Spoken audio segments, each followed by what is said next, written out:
dengan korban. Ha. Kalau kita dah potong daging, dah apa semua, dah makan daging yang ahli daging tu, dapat daging, dia buat gulai, ulang itu macam mana? Nak buang? Kat mana? Nak buat macam mana maksudnya? Nak buang macam mana? Buang tanam ke? Oh, okey.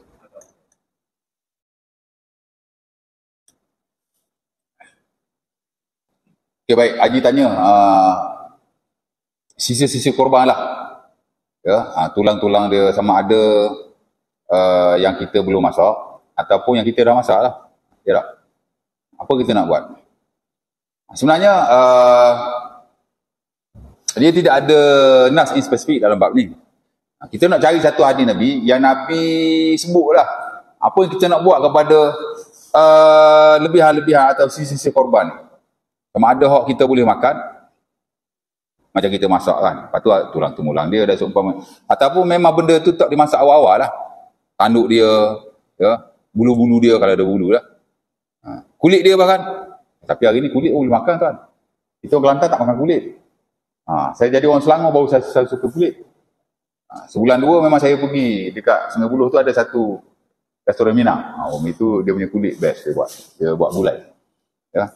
Jadi tak ada hadis sebenarnya dalam bab ni. Ya, in spesifik. Walaupun Rasulullah SAW zaman baginda memang baginda melakukan korban. Dan after that zaman sahabat Nabi, tabi'in.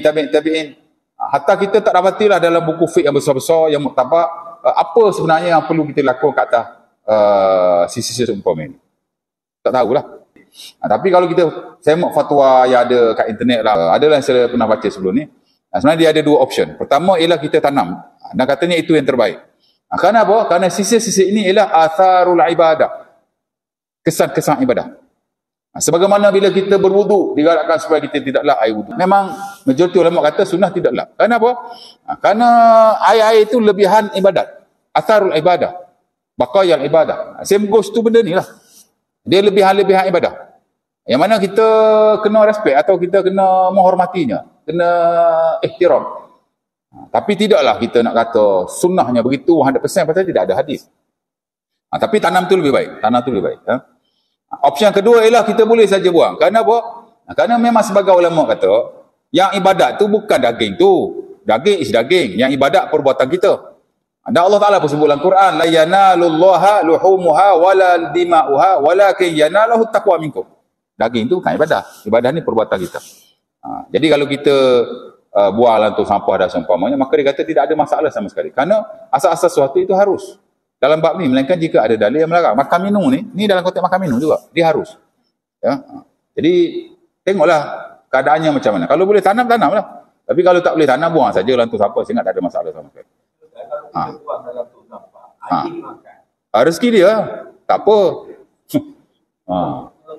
Tak apa. Kenapa anjing tak boleh makan?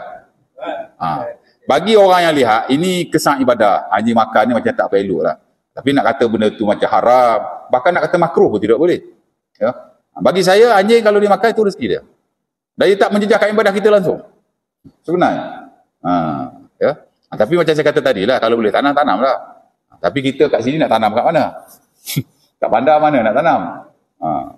Masuk dalam plastik elok-elok, masuklah tu nampak. Boleh aja. InsyaAllah tak. Ya. Boleh. Habis tu you all sebelum ni buat macam mana? Haji buat macam mana sebelum ni suruh ni? Tanam. Tanam kat mana sini? Kalau boleh tanam, tanamlah. Itu saya akui lah itu the best. Itu yang terbaik. Tapi kalau tak boleh tanam, buang saja, tak ada masalah sama sekali. Ikat elok-elok, buanglah tu sampah. Memang difatwakan sebagai kata harus untuk kita buang sisa-sisa korban ke tong-tong sampah. Ya, tak ada masalah sama sekali. Kita gitulah. Kalau boleh tanam bagus. Kalau tak boleh tanam, buang. Dan saya personally pun, tulang-tulang tu saya tu buang tu sampah rumah saya je. Saya tak pernah pergi tanam. Nak tanam kat mana? Rumah saya. Kat kampung boleh tanam. Tak ada masalah sama sekali. Ya. Pasal tak ada apa-apa pernah nampak. Ulama bagi pendapat saja berdasar pada orang kata istiak mereka lah. Boleh. Ada soalan lagi nak tanya tak? Ada kita semayang?